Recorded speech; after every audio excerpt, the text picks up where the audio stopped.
आज जो आपण पदार्थ बघतोय ना त्याच्यामध्ये ना भरपूर सारे फायबर, प्रथिने आणि जीवनसत्वे आहेत. आणि सगळ्यात महत्त्वाचं म्हणजे जे लोक ना त्यांचा रोजचा डाएट फॉलो करतात ना त्यांच्यासाठी तर ही खूप खास रेसिपी आहे. सगळ्यात महत्त्वाचं म्हणजे ना ही जी वडी आहे ना ती ज्वारीच्या पिठापासून बनवली आहे आणि या वडीला आपण अजिबात सुद्धा तळून बनवलेले नाही बरं का. तरी सुद्धा ही वडी ना आपली खुसखुशीत आणि कुरकुरीत अशी झालेली आहे. त्यासाठी ना या व्हिडिओला अजिबात स्किप न करता व्हिडिओ शेवटपर्यंत बघा. तुम्ही चॅनलवर जर नवीन असाल ना तर चॅनलला सबस्क्राईब मात्र नक्की करा आणि हा व्हिडिओ आवडल्यास एक लाईक नक्कीच करा. सगळ्यात महत्त्वाचं म्हणजे बाजूच्या बेल आयकॉनवरती क्लिक करा बरं का, त्यामुळे तुम्हाला आपले नोटिफिकेशन मिळून जातील. चला तर करूया आपल्या रेसिपीला सुरुवात. नमस्कार मंडळी, मी प्रियांका, तुम्हा सर्वांचं प्रियाज फूडीमध्ये मनापासून स्वागत.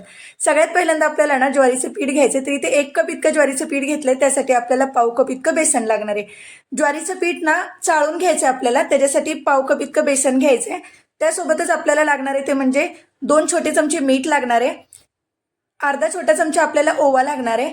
त्यासोबतच ना आपल्याला 1 छोटा चमचा इतके धनीपूड लागणार आहे. आणि इथे ना मी हिंग घेतले, तर बघा 1 पिंच इतकी हिंग घेतलेली, 1 चिमूट इतकी हिंग घ्यायची आपल्याला.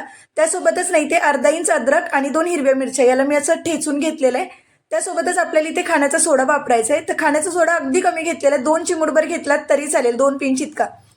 त्यासोबतच ना मी इथे दही घेतलंय. तर दही बघा 1/3 इतकं घेतलेलं, म्हणजे अर्धा कपला पण थोडंसं कमी इतकं दही आपल्याला वापरायचं आहे. त्यासोबतच ना मी इथे हळद घेतली. तर हळद बघा आपल्याला पाव टीस्पून इतकी हळद लागणार आहे. हळद पण खूप कमी वापरायची आपल्याला.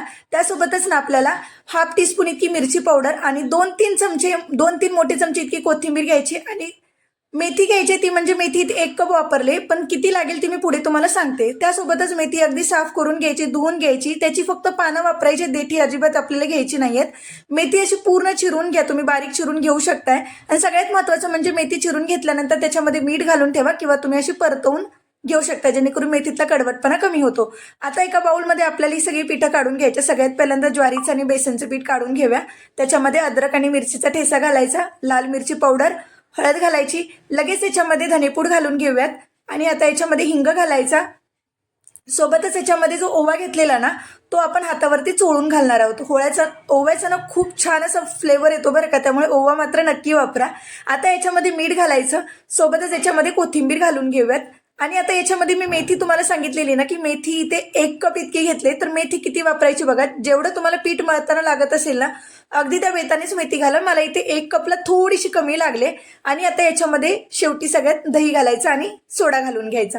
आता याला की नाही आपल्याला या पिठामध्ये म्हणजे जे दही घेतलेलं ना आपण त्याच्यामध्येच अगोदर आपण ह्याला मिक्स करून घेणार आहोत. लगेच आता याच्यामध्ये तुम्ही पाणी घालू नका. सगळ्यात महत्त्वाची गोष्ट मी तुम्हाला सांगते, तुम्ही जर इथे मेथी वापरताय ना तर मेथीच्या ऐवजी तुम्ही पालक वापरू शकताय. दुधी भोपळा तुम्ही खिसून वापरला तरी चालेल. पालक अशी बारीक चिरून घ्यायची, त्याच्याऐवजी दुसरी कोणती तुम्हाला इथे भाजी वापरायची आहे, फक्त कोथिंबीरच वापरायची आहे, तशी वापरली तरी चालेल, काही हरकत नाहीये. आणि सगळ्यात महत्त्वाचं म्हणजे जर तुम्ही मेथी वापरत असाल ना तर मेथी अगोदर धुवून साफ करून घ्या आणि त्याच्यामध्ये मीठ घालून मुरत ठेवा तिला 15-20 मिनिटं, जेणेकरून मेथीमध्ये जो कडवटपणा असतो ना तो सगळा निघून जाईल. तिला तुम्ही परतवून जरी घेतली ना तरी चालेल, तशी वापरली तरी काय हरकत नाही. नाहीतर अशी जर वापरली तर मेथीमध्ये कडवटपणा असतो जो खाताना चांगला लागणार नाही, पूर्ण कडू लागेल याच्यासाठी. आता याला ना फक्त आपल्याला जे आपण दही घेतलेलं ना त्याच्यामध्ये व्यवस्थित असं आपण त्याला मिक्स करून घ्यायचं, जेणेकरून सगळ्याला असं पीठ व्यवस्थित लागलं पाहिजे. आता याच्यामध्ये अगदी थोडं थोडं पाणी घालायचंय आणि आपल्याला याचा घट्टसर असा गोळा करून घ्यायचा. लक्षात घ्या, पातळ असं नाही झालं पाहिजे, घट्ट असं आपल्याला याचा गोळा करून घ्यायचा. तर हे बघा अगदी व्यवस्थित असं पीठ आपलं मळून झालेलं आहे. तर आता एका चाळणीला ना आपण तेल लावून घेऊया, ज्याच्यावरती आपल्याला वड्या वाफवायला ठेवायच्या आहेत. चाळणीला तेल लावून झालं की आता हाताला अगोदर व्यवस्थित तेल लावून घ्यायचं, जेणेकरून पीठ ना आपल्या हाताला चिकटून बसायला नको. तर आता याच्यातला ना अगदी छोटे छोटे गोळे काढून आपल्याला ना ह्याचा गोळा करून घ्यायचा. लक्षात घ्या, अशा वड्या आपण जशी कोथिंबीरची वडी जशी करतो की नाही गोल सर्कलमध्ये, अगदी तशी आपल्याला याची वडी करायची. अगदी त्यात जास्त जाडही नाही करायची, जास्त पातळही नाही करायची, अगदी जेमतेम शेपमध्ये येईल ना अशा शेपमध्ये आपण वडी बनवतोय. तर हे बघा अगदी व्यवस्थित असं वळून घ्या त्याला. तर हे बघू शकताय तुम्ही.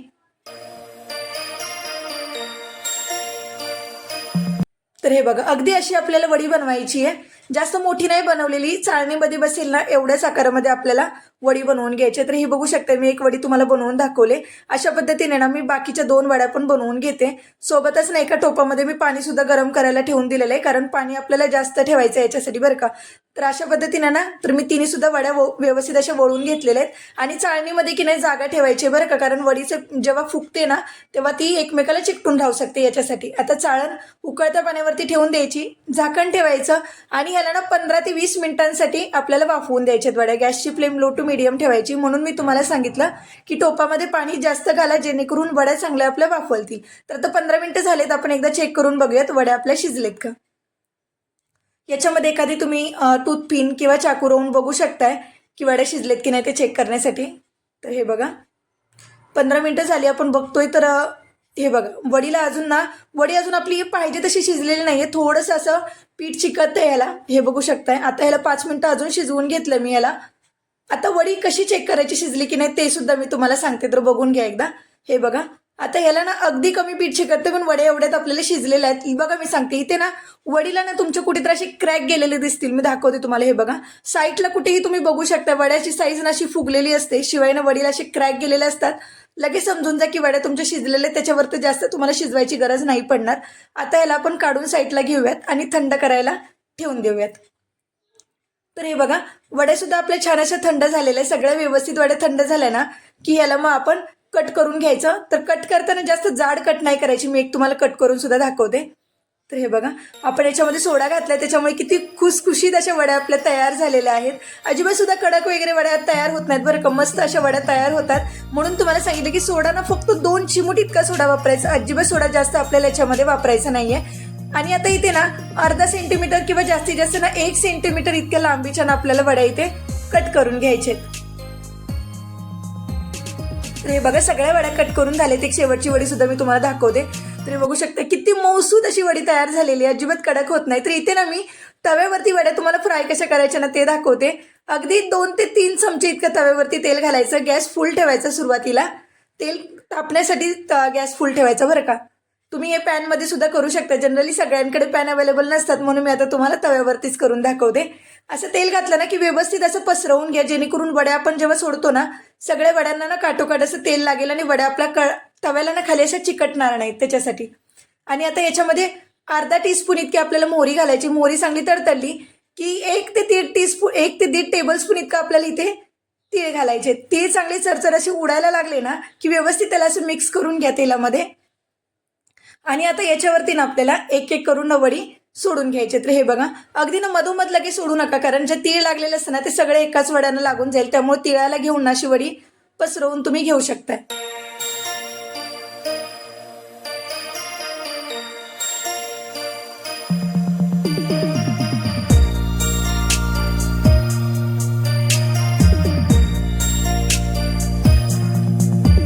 तर हे बघू शकताय सगळ्या वड्या अगदी व्यवस्थित अशा सोडून झालेल्या आहेत. आता इथे की नाही आपल्याला 1 ते 1.5 मिनिटं असंच थांबायचं, वड्यांना अजिबात सुद्धा हात लावू नका. 1-1.5 मिनिटं गॅसची फ्लेम पूर्ण कमी ठेवायची, कमी ठेवूनच वड्या सगळ्या सोडायच्या बरं का, नाही तर सगळ्या मध्ये सोडलेल्या वड्या करपून जातील. 1-1.5 मिनिटं अजिबात हात लावू नका. वड्या चांगल्या खालून मऊ अशा क्रिस्पी झाल्या पाहिजेत.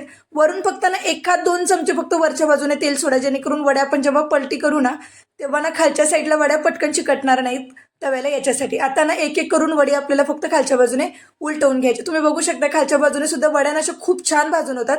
तुम्हाला खरं सांगू का, तुम्हाला जर वड्या ना अशा शॅलो फ्राय जर नाही करायच्या ना, तुम्ही अशा जरी वड्या खाल्ल्या ना तरी सुद्धा खूप छान लागतात बरं का. तुम्ही करून बघा एकदा, तुम्ही स्वतः कराल ना तेव्हा नक्की मला कमेंट करून ही गोष्ट नक्की सांगाल.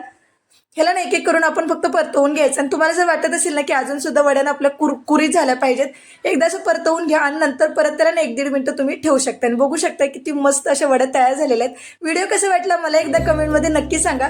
तुम्हाला हा व्हिडिओ आवडला असला ना तर एक लाईक नक्कीच करा. चॅनलवर नवीन असाल तर सबस्क्राईब करायला मात्र विसरू नका. पुन्हा भेटूयात अशाच एका सुंदर आणि एका चटपटीत रेसिपी सोबत. तोपर्यंत धन्यवाद.